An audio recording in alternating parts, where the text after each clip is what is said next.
আমার কাছে যারা আসবেন তারা দয়া করে এসে বলবেন না দাদা টোটকা দিন। আপনার সাথে বইয়ের কোনো সম্পর্ক নেই আর আপনি সম্রাটদার একটা টোটকা নেবেন, নিয়ে আপনি হয়তো পার করে গেলেন। এটা হয় নাকি? তাহলে তো আমি প্রধানমন্ত্রী হয়ে যেতাম, বা আমি তো এখন কত কত উপাধির মালিক হয়ে যেতাম। কারণ জ্যোতিষটা এসব কিন্তু পাওয়া যায় না। জ্যোতিষ একটা গণনা, একটা অঙ্ক। আমার কাছে কালীঘাট চেম্বারে একটি বাচ্চা মেয়ে এসেছিল, ক্লাস 7 না 8 পরে, আমি সেটা মনে করতে পারছি না। বাট সে এই মুহূর্তে এশিয়ার লন টেনিসে সে এশিয়ার 132 র্যাঙ্কিংয়ে দাঁড়িয়ে রয়েছে। তার মানে ভাবুন কত গুরুত্বপূর্ণ একটা প্ল্যাটফর্ম। আমারও গা কাটা দিচ্ছে, আমিও সেই বাচ্চাটির যোগ্য নই। আমি নিজেকে যোগ্যতা মনেই করি না, তার কারণ ওই বাচ্চাটি আজকে এশিয়ার 132 মানে অনেকজনের মধ্যে 132 নম্বরে উঠে দাঁড়িয়েছে। আমার কর্তব্য কি হবে সেখানে? আমি কি তার মাঙ্গলিক খুঁজবো, তার কালসর্প খুঁজবো, নাকি উমা তোমার তো 7.5 হয়েছে, তুমি তো সব শেষ হয়ে যাবে, এগুলো বলবো? না, আমার উচিত সে 132 থেকে কি করে 32-এ আসবে, তারপর সেখান থেকে কি করে 10-এ আসবে, তারপর সেই 10 থেকে 1-এ আসবে কি করে। আমার কাজ কিন্তু সেটা, আমাদের প্রত্যেকের কাজ সেটা। তো কাজেই সঠিকভাবে অ্যাস্ট্রোলজিকে জানানোটা উচিত। জ্যোতিষ একটা গণনা, একটা অঙ্ক, যে অঙ্ক বলে দেবে আপনি কোথায় যাবেন, কত দূর যেতে পারেন। আর আমি বিশ্বাস করি প্রত্যেকটা মানুষ বহুদূর যেতে পারেন। কেন? তার কারণ যে মানুষটি আজকে রিক্সা চালায়, আগামী দিনে সে একটা রিক্সা কোম্পানির মালিক হতে পারে। যে মানুষটা আজকে টোটো চালায়, আগামী দিনে সে একটা টোটো কোম্পানির মালিক হতে পারে। আজকে যে বাচ্চাটা বা যে ছেলেটা তার সংসারকে টানার জন্য বাজারে বসে আলু বিক্রি করছেন, আগামী দিনে সে একটা কোনো কোঅপারেটিভ স্টোরের মালিক হতে পারে।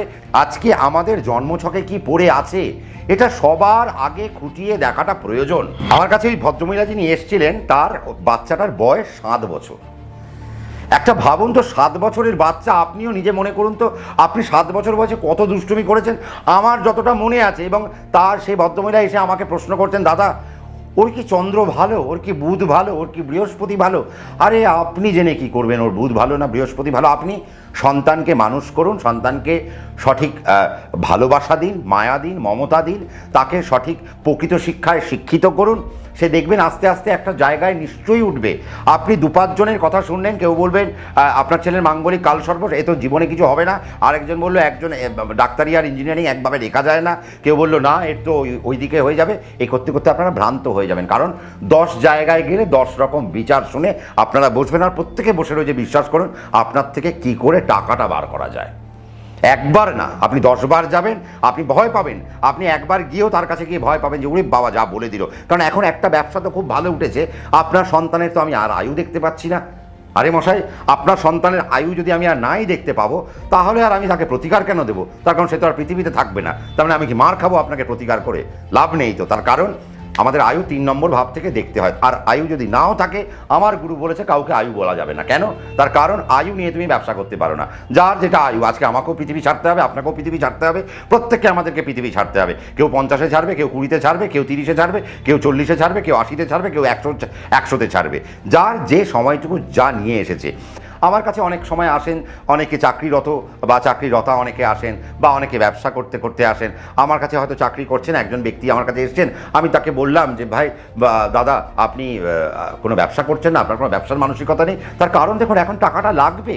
আজকে আমাদের খরচ বাড়ছে, একটা ইনকামে এখন কিন্তু আমাদের সেই জায়গাটা আর হচ্ছে না। একজন বাচ্চাকে মানুষ করতেই প্রায় 2 কোটি 3 কোটি খরচ। দেখে নিন, আপনারা ভেবে নিন, আপনি যদি এখন আপনার ছেলে যদি এখন উচ্চ মাধ্যমিক দিয়েছে, অলরেডি আপনার কত খরচা হয়ে গেছে। এবার যদি সে মেডিকেলে যায়, এবার মেডিকেলের একটা খরচ। তার মানে এবার তারপরে সে যে মেডিকেল করতে করতে সে হয়তো বললো না আমি আরও একটু পড়বো, আমি FRCS করবো বা আমি MRCP করবো, আমি তো আর একটু বিদেশে চলে যাব। তো তাকে আপনাকে বিদেশে পাঠাতে হবে সেই পড়াশুনো। তার মানে একটা খরচ বাড়ছে। তার মানে আমাদেরকে ইনকামের জায়গা বাড়াতে হবে, আমাদের সোর্স অফ ইনকাম বাড়াতে হবে। সোর্স অফ ইনকাম বাড়াতে গেলে আপনাকে 2য় ভাব দেখতে হবে, সোর্স অফ ইনকাম বাড়াতে গেলে আপনাকে 6ষ্ঠ ভাব দেখতে হবে, সোর্স অফ ইনকাম বাড়াতে গেলে আপনাকে 10ম ভাব দেখতে হবে, সোর্স অফ ইনকাম বাড়াতে গেলে আপনাকে 11 ভাব দেখতে হবে। এবং এই কটা ভাব দেখে আপনার থেকে আর কি কি হতে পারে সেগুলো আমাদের ক্যালকুলেট করতে হবে। আজকে শনি, রাহু, বৃহস্পতি আর বুধের অবস্থান দেখে আমরা কি করব, একটা মানুষ শেয়ার মার্কেটে ইনভেস্ট করবে কি করবে না। তো আজকে যদি আপনার শনি রাহু ভালো পারমিশন দিচ্ছে, সাথে বৃহস্পতি আর বুধ যদি পারমিশন দিচ্ছে, বা আপনার 2য় পতি এবং 6ষ্ঠ পতি ভালো কন্ডিশনে বসে রয়েছে, 8ম পতির সাথে তাদের কোনো যদি যোগ সাজস না হয়, তাহলে আপনি শেয়ার মার্কেটে লগ্নি করলে আপনি সেখান থেকে বেশ কিছু উদ্বৃত্ত নিয়ে আসতে পারবেন, প্রফিট নিয়ে আসতে পারবেন। নতুবা আপনার যদি শনি রাহু পারমিশন দিল না, অষ্টমপতি আর দ্বিতীয়পতি বা ষষ্ঠপতির কানেকশন ভালো থাকা সত্ত্বেও আপনি ইনভেস্ট করলে আপনার টাকাটা লোকসানে চলে গেল। এবার প্রশ্ন আসবে যে দাদা তাহলে শেয়ার মার্কেটে আমি কিভাবে করব? আমাদের শেয়ার মার্কেটে অপশান হয়, আমাদের শেয়ার মার্কেটে ইন্ট্রাডে হয়, আমাদের শেয়ার মার্কেটে ফিউচার অপশান হয়, আমাদের শেয়ার মার্কেটে লং টার্ম হয়, তাহলে আপনি কোনটা করবেন? সেক্ষেত্রে কি দেখতে হবে? বায়ুতত্ত্বে আর জলতত্ত্বে আর অগ্নিতত্ত্বে আর পৃথ্বীতত্ত্বে কে কে বসে রয়েছে বা কি কি বসে রয়েছে, এবং সাথে কি দেখতে হবে? নবতারা চক্রে বিপত্তারা আর বত্তারায় আপনার দ্বিতীয়পতি, অষ্টমপতি, ষষ্ঠপতি কোনোভাবে কানেক্টেড হয়েছে কিনা। যদি হয়ে থাকে তাহলে আপনি লং টার্মে গিয়েও লাভ নেই, শর্ট টার্মে গিয়েও লাভ নেই, শেয়ার মার্কেট থেকেই দূরে চলে যান। আর যদি এরা বাজে তারা না পায় তাহলে দেখা যাচ্ছে কি, তাহলে দেখা যাচ্ছে এরা আপনি শেয়ার মার্কেটে ইনভেস্ট করলে আপনি একটা ভালো জায়গা আপনি পেতে পারেন। দেখা যাচ্ছে বায়ুতত্ত্বে বসে রয়েছে, তার মানে আপনি শর্ট টার্ম করুন বা আপনি অপশান ট্রেডিং করুন, আপনি ফিউচার অপশানে চলে যান, কোনো সমস্যা নেই। কিন্তু যদি পৃথ্বীতত্ত্বে আর জলতত্ত্বে বসে রয়েছে আর আপনি অপশানে গেছেন আর আপনি যদি ওই শর্ট টার্মে গেছেন তাহলে তো আপনার সব টাকা গোল। তো আমাকে সেই প্ল্যানিংগুলো আমাদেরকে করতে হবে।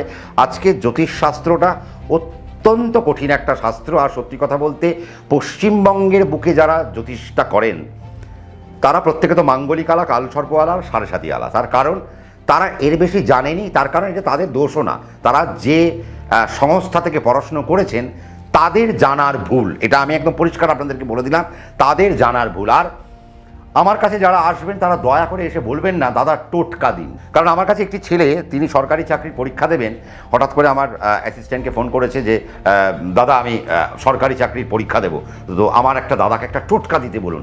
আমি বললাম, আমার ছেলেটিকে বললাম যে না, কোনো তো টোটকা হয় না, একটাই টোটকা, ভালো করে পড়তে বলো, এছাড়া আর কোনো টোটকা নেই। তার কারণ আপনার সাথে বইয়ের কোনো সম্পর্ক নেই, আর আপনি সম্রাটদার একটা টোটকা নেবেন, নিয়ে আপনি হয়তো পার করে গেলেন, এটা হয় নাকি?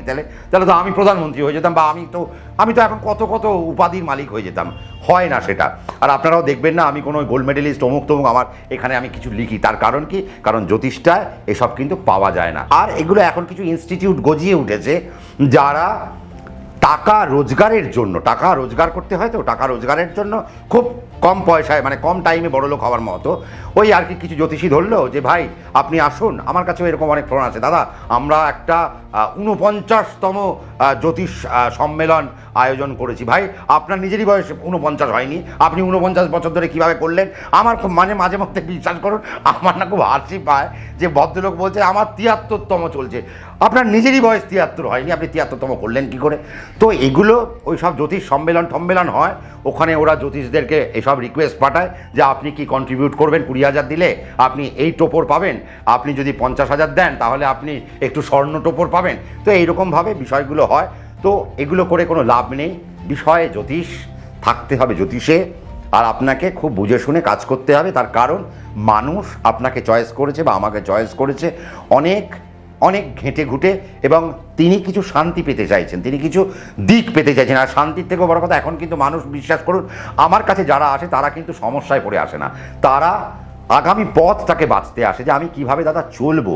আজকে আমার কাছে একজন এসেছিলেন, তিনি বললেন যে দাদা আমি জাজের জন্য পরীক্ষা দেবো, আমার ছকে কি আছে যাচ্ছি ভাবার? আমি দেখলাম হ্যাঁ তার যাচ্ছি ভাবার পরীক্ষা দেওয়ার মতো একটা যোগ্যতা রয়েছে, এবং তিনি পরীক্ষা দিয়ে আজকে তিনি একজন সফল জাজ। বিশ্বাস করুন আজকে ত্রিপুরায় একটি ছেলে, মানে তার বাংলায় বাড়ি কিন্তু তিনি ত্রিপুরাতে একটি ভালো বিচারকের জায়গায় তিনি রয়েছেন, তিনি ত্রিপুরায় জাজশিপের চাকরি পেয়েছেন ত্রিপুরা গভর্নমেন্টের, এবং তার ইচ্ছে তিনি বেঙ্গলে আবার একটা জাজশিপের পরীক্ষা দেবেন এবং সেখান থেকে তিনি জাজ হওয়ার যোগ্যতার জন্য আবার লড়তে চাইছেন, আবার আমার কাছে এসেছিলেন। যাই হোক, তিনি কোথায় থাকেন না এসব তো আর আমি বলবো না, সে হয়তো দেখছে, সে হয়তো জানে।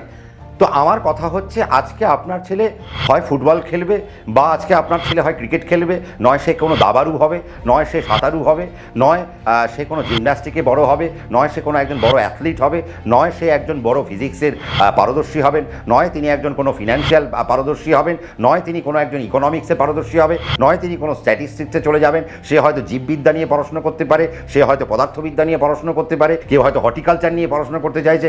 আমি বলতে হাঁপিয়ে গেলাম, বুঝতে পারছেন? তার মানে মানে কত কত কত পড়াশুনো একটা জন্মছক থেকে উঠে আসে। কিভাবে উঠে আসে জানেন কি? দেখুন, আজকে আপনার পঞ্চমপতি কোথায় বসে রয়েছে সেটা দেখতে হবে। তার মানে পঞ্চমপতি যেখানে বসে রয়েছে সেই ক্ষেত্র থেকে একটি পড়াশুনো উঠে আসবে। আপনার দ্বিতীয়পতি যেখানে বসে রয়েছে সেই ক্ষেত্র থেকে একটি পড়াশুনো উঠে আসবে। আপনার অষ্টমপতি কোথায় বসে রয়েছে সেই ক্ষেত্র থেকে আরেকটি পড়াশুনো উঠে আসবে। এরপরে আরও দুটি ভাগ আছে, সেটা আর বললাম না, টুকতে আরম্ভ করবে দাদা।